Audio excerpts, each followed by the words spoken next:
Before we begin today's video, I wanted to make sure that you all knew about the educational bundle I've been working on.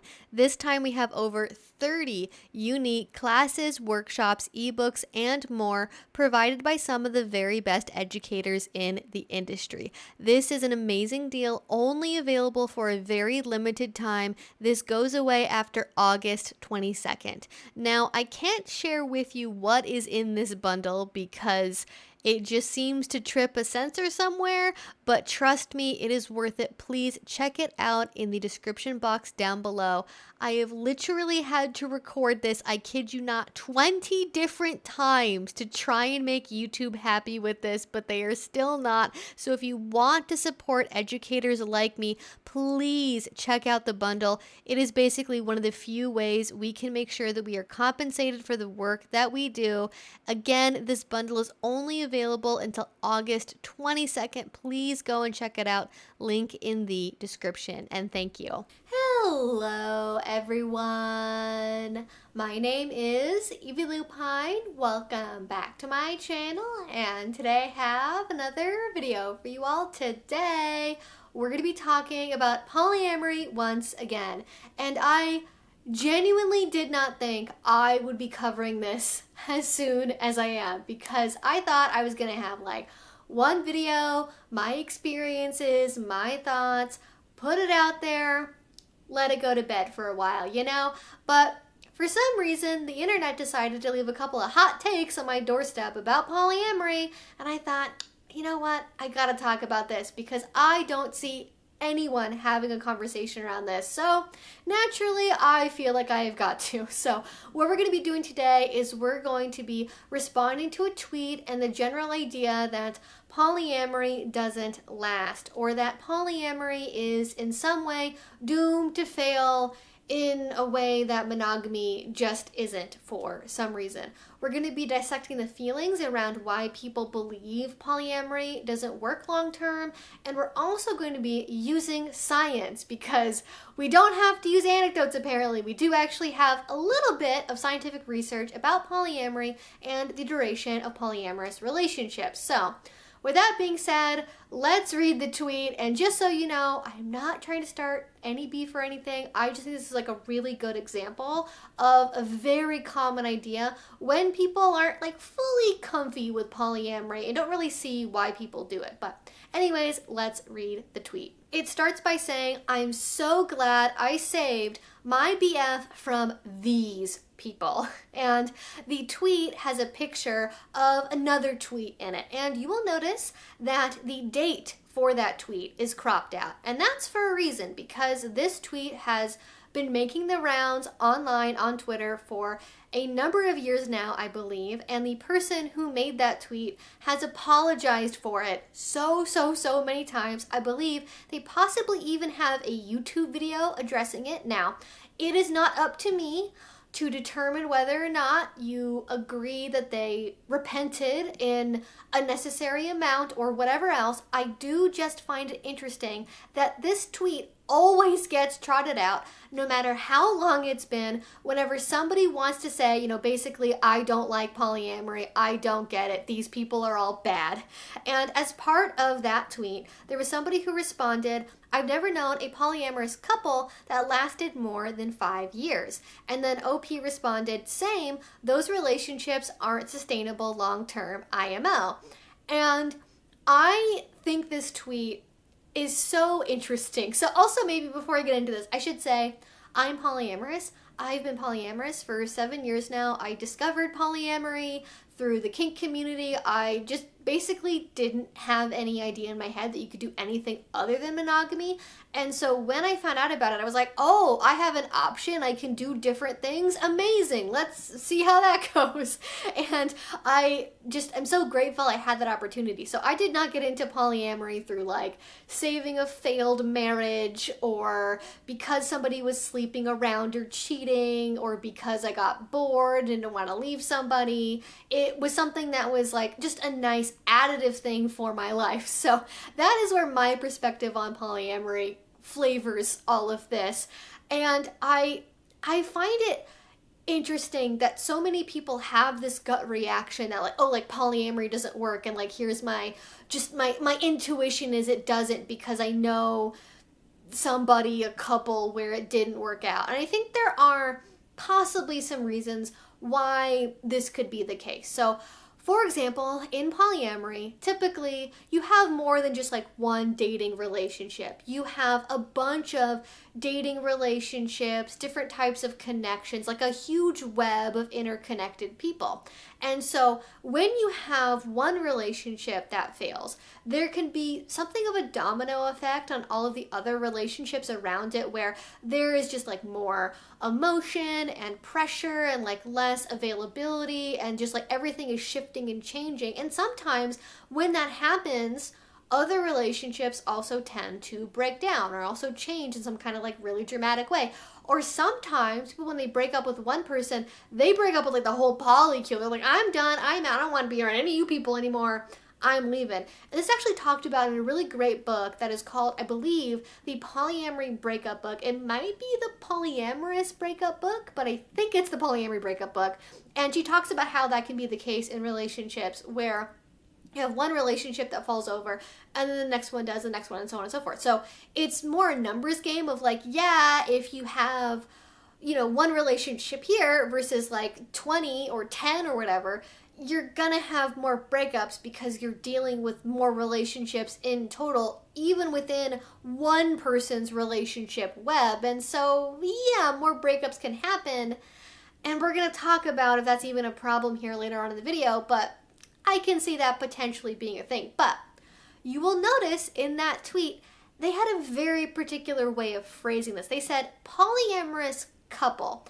And this could just be like monogamous default of like everyone who's dating is like in a couple. And this could just be like lazy language. But most people I know that are polyamorous, they use like partner, or like I've been saying polyamorous relationship, because most people don't think about themselves as like being in a couple and being polyamorous unless they have a very particular style of polyamory where it's like they opened a relationship or a marriage after being together for a long enough time, and so it's like we're here and then other people around us are like surrounding us. We're still like in focus as the primary dyad here, and then we have secondaries or some kind of other hierarchical relationship where one relationship is here, other relationships are down here in secondary. So there is still a focus on this like one coupleship being the most important. And if your feelings about polyamory are dictated based on one couple that you know where they'd been together for 10 years, they were unhappy maybe, they opened up the marriage to save it in a way that a lot of people do, similarly with like a midlife crisis and buying a sports car or having a baby or something, you know, they put a plaster on a huge open gaping wound, but that doesn't solve the wound, it makes the wound more apparent, and so inevitably the already broken up relationship falls apart, not because of the polyamory, but because the foundation underneath it was already kind of crappy to start with. And so, you know, if you put garbage in, you're gonna get garbage out. If your base relationship is not strong and healthy, adding on other people, opening up your relationship, whatever you want to call it, polyamory or otherwise, you know, it's not really going to work out. And I think that most people who interact with polyamory, that's probably the main way they experience it, is like, oh, I know so-and-so, they opened up their marriage, it didn't work. Because in the same way that a lot of people will, again, use a kink or anything else to like spice things up in the bedroom when things are really, really stale, it doesn't mean that like kink ruins the bedroom, it means that the bedroom was already ruined. And with polyamory, it can also mean a similar thing. But we also don't have to just go off of my waffling about why this could be the case or why people might have this impression. We actually do have some scientific research. It is like really limited studies, you know, we're not doing double-blind controlled trials where we like randomly assign people to polyamory.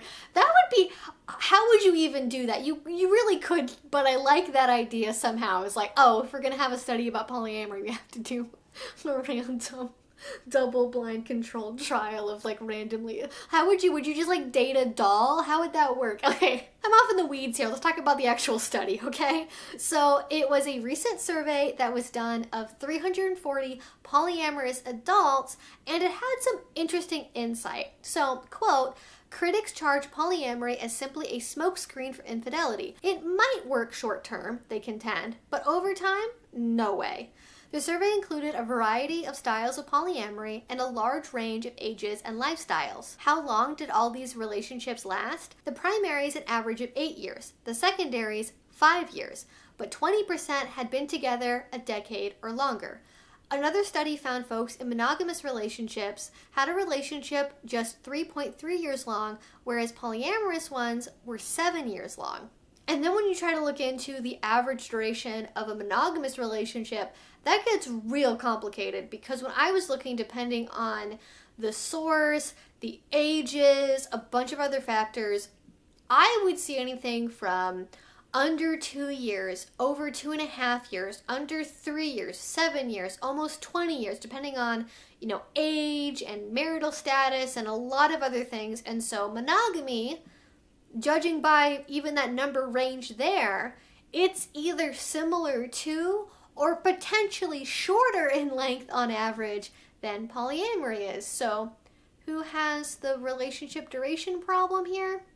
Maybe it's time to question our just instinctual feelings about this. And we don't even have to talk about the off-sided factoid that in America, 40 to 50% of marriages end in divorce, right? Like clearly, even in monogamy, because we can reasonably assume that the vast majority of those marriages are monogamous in nature, a lot of those divorces, nothing to do with polyamory. And clearly monogamy does have a problem, maybe with commitment and staying long term if marriages are ending so quickly and so often, right? Like maybe that's also worth thinking about a little bit here. And you know what? If we're going to go anecdote to anecdote, because why not? We're going to have a little jousting tournament of ideas here. In my experience in polyamory, the vast majority of people that I know in polyamory are married. They do have long-term relationships. Their married relationship maybe is 5, 10, 15 plus years long.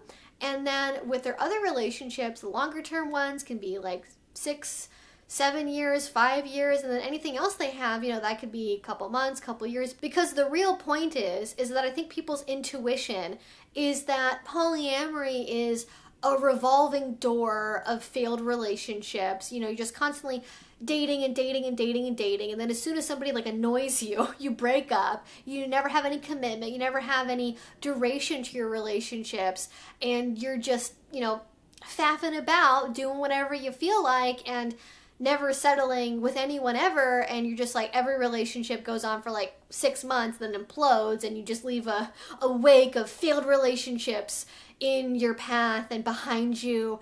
And I think it's not that case. It's not that polyamory is a relationship style of last resort for people that can't handle monogamy and are bad at relationships and, just want to mess things up for some reason. Like, if anything, I think what we do see in this admittedly limited evidence is that polyamory can actually last just as long as monogamy, if not longer. So that seems like a good sign to me. But you know what?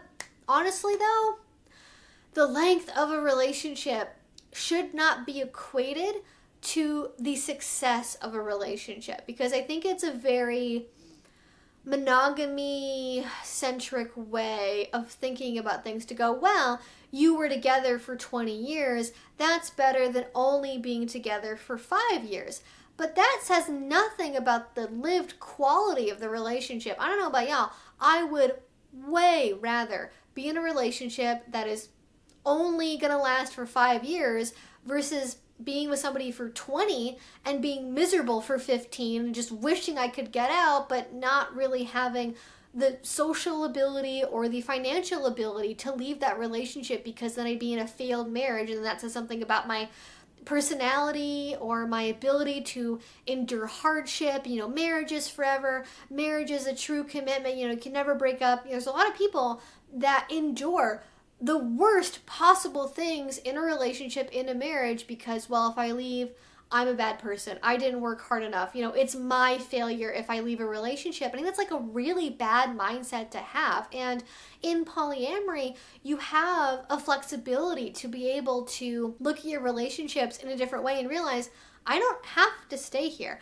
I can be with other people. I can have other relationships. And our current relationship model, if it isn't working, we can change it, right? Like, if you're living together because that's what married people do, and then you discover you're really not good roommates and you get on each other's nerves to no end, you cannot be roommates anymore. You can live separately. You can live with other people. You can stay lovers because that really works for you all, but maybe living together doesn't. Or maybe, the intimate part physically of your relationship isn't really jiving with you anymore, but you stay having your romantic date nights and talk to each other about your days all the time and phone call each other constantly. Like, you can really refine and personalize what a relationship means when you leave that more monogamous context of like when you're married, you're best friends, you do everything together, you're each other's only source of emotional validation. You have to live together, you have to sleep in the same room, in the same bed. Like, you get to let go of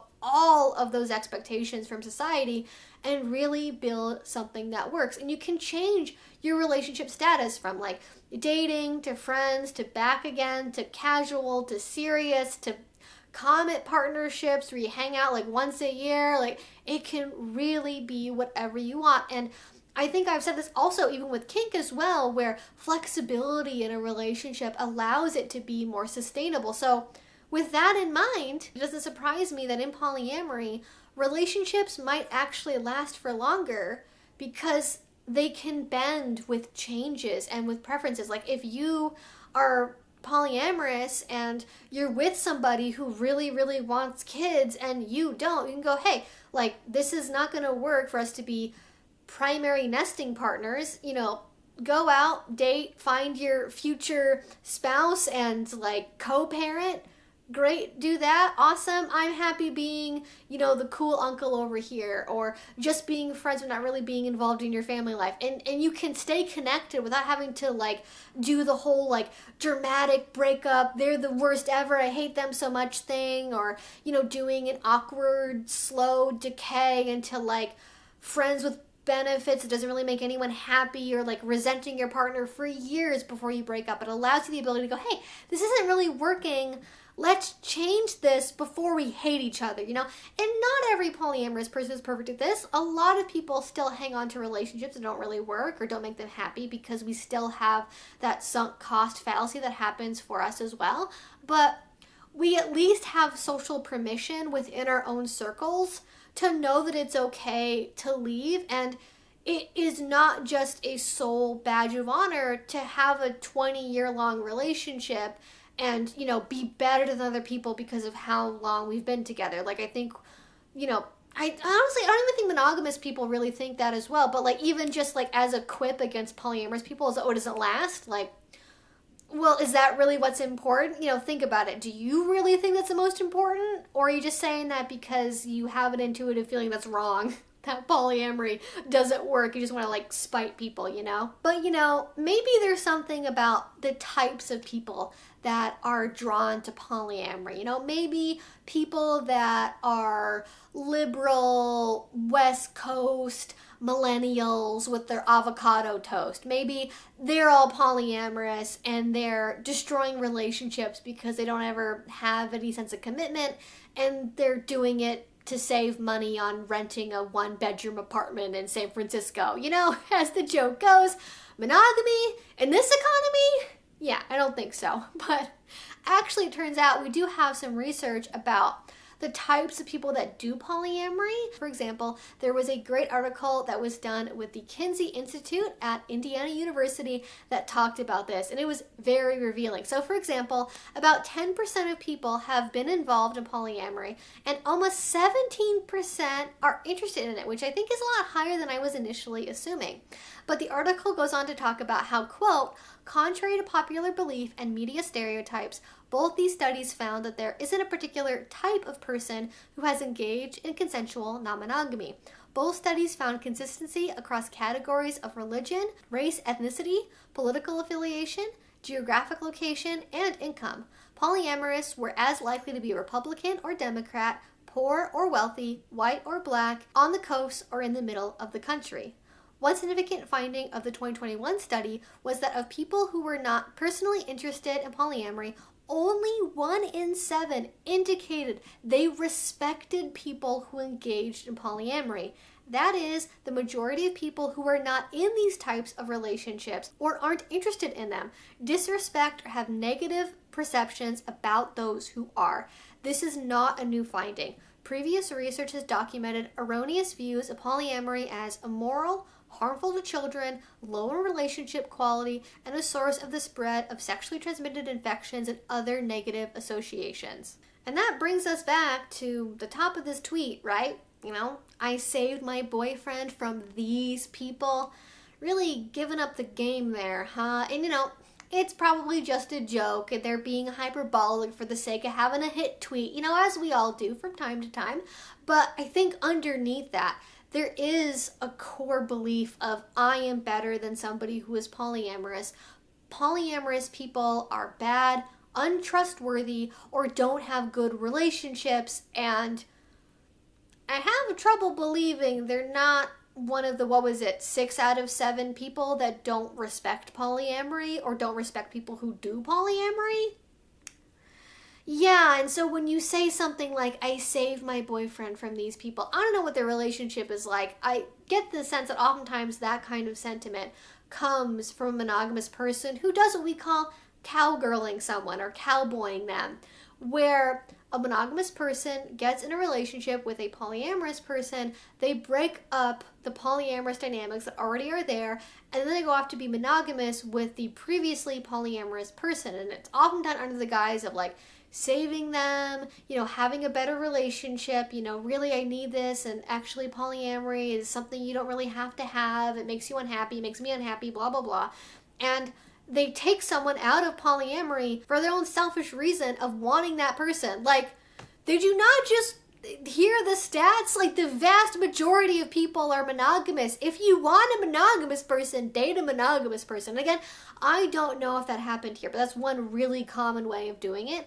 It could also be somebody who was polyamorous, totally single, starts dating a monogamous person, and then they get into it and go, you know what, I'm not going to date anyone else. We're just going to be monogamous, and they feel okay about that. And I genuinely hope that whoever this boyfriend is, they're happy being monogamous, because oftentimes for the polyamorous person, being trapped in a monogamous relationship with somebody who strongly dislikes polyamory to boot, it leads to resentment, it leads to anger and frustration, and oftentimes, some poly people are okay being monogamous or polyamorous. They are totally happy to do whatever, and oftentimes, though, they are not happy, and they build up resentment, and it eventually boils over. And it's kind of gross to talk about polyamory this way. If somebody that your boyfriend had to be saved from those dang polyamorous and all of their wicked, evil ways, right?